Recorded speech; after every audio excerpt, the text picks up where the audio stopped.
Ya. Bueno, buenas tardes, mi nombre es Fabio Alberto Escobar, soy sociólogo y magíster en salud pública, egresado de la Universidad Nacional de Colombia. En este momento me encuentro a cargo de la coordinación del Observatorio de Salud de la Universidad Nacional. Bueno, Fabio, ¿por qué y a partir de qué momento el consumo de tabaco es considerado un problema de salud pública?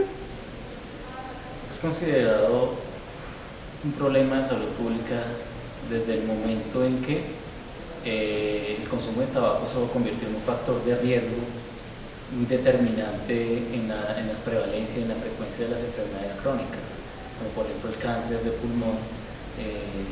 Ya hay una clara evidencia que demuestra que cerca de la mitad de las muertes por cáncer pulmonar se deben al consumo de cigarrillo. Por lo tanto, ya de por sí esta situación conllevó a que se definiera que el consumo de tabaco es un problema de salud pública. ¿Por qué se presenta el consumo de tabaco a temprana edad? Pues hay unas circunstancias sociales muy particulares allí que han ido estimulando el consumo de tabaco desde temprana edad. Una de esas cosas es el significado social que tiene el consumo de tabaco por parte de los niños y de los jóvenes en términos del estatus, de la pertenencia a ciertos grupos sociales, donde el fumar, consumir un cigarrillo, te da la entrada a un grupo y a ser reconocido, a tener un estatus, genera entre los jóvenes un sentido de ser grande, de sentirse una persona adulta. Por lo tanto, los jóvenes se sienten impulsados a consumir cigarrillos desde edades bastante tempranas. Se dice que desde los 10 años o hasta un poco menos, los niños y jóvenes comienzan a consumir por primera vez el cigarrillo. ¿Cuáles son las principales causas o motivos que llevan a los adolescentes a caer en esta actividad a sabiendas de conocer sus consecuencias? Pues en primer lugar yo creo que no siempre los jóvenes conocen las consecuencias de fumar cigarrillo. Realmente, como pasa en la sociedad en su conjunto, tenemos comportamientos que tienden a ser riesgosos para nuestra salud, pero nosotros no somos conscientes.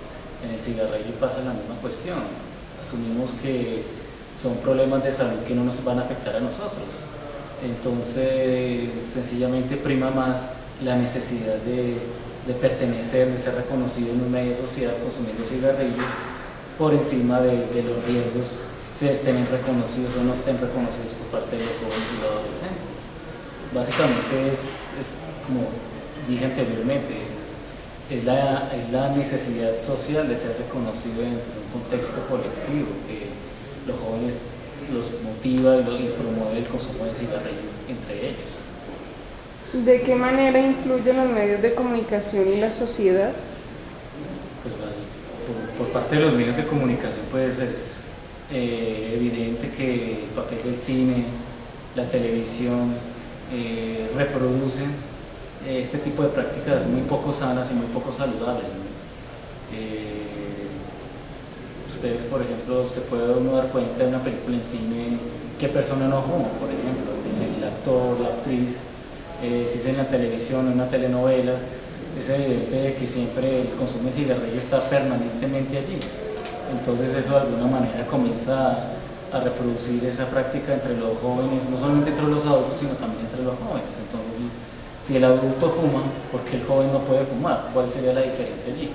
Por lo tanto, cada vez se pierde esa barrera, de esa barrera que era antes la edad, ya cada vez se va perdiendo. Entonces los jóvenes ya se sienten menos inhibidos para consumir el cigarrillo desde muy temprana edad. ¿Qué está pasando en las familias de los adolescentes que consumen tabaco? Realmente se presentan unas situaciones bastante, diría yo, problemáticas en el sentido de que pues hay familias donde pues, si el papá y la mamá fuman, pues es muy difícil exigirle a su hijo o a su hija que no fume, ¿cierto? Y por otro lado, pues en el caso donde papá y mamá sí no fuman, nunca han fumado, dejaron de fumar hace mucho tiempo, pero sus hijos sí fuman, naturalmente que eso genera un conflicto muy importante, pero que también es muy difícil de manejar porque los jóvenes, por ejemplo, están en el ambiente escolar donde sus compañeros fuman, ¿cierto? o si están en primeros años, sus primeros semestres en la universidad, que también sus compañeros o compañeras fuman, también eso los motiva a los jóvenes, los motiva a seguir fumando. Eso plantea un reto muy difícil de solucionar para los adultos, para los padres, porque son escenarios donde ellos no tienen una autoridad directa, como es el escenario escolar o es el escenario universitario.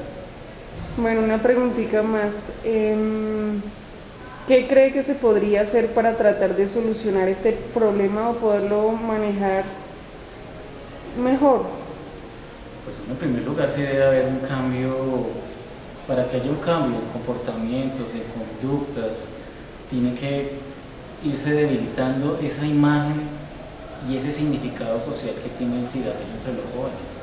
Pero para que pierda ese significado social, tienen que cortarse los mecanismos donde se reproduce ese tipo de hábitos. Le hace en una sociedad de consumo donde los comerciales en televisión, donde el cine está permeado de ese tipo de prácticas. Desde que no haya una limitación o un corte desde ese mecanismo, es muy difícil pedirle a los jóvenes que dejen de fumar. Me parece que la solución, podemos tener todo tipo de estrategias a nivel de salud pública, campañas en contra del cigarrillo, pero si no se cortan esos mecanismos que están ahí permeados en la sociedad de manera permanente, es muy complicado de combatir este tipo de hábitos. Bueno, ok, Fabio, muchísimas gracias. Bueno, a ustedes.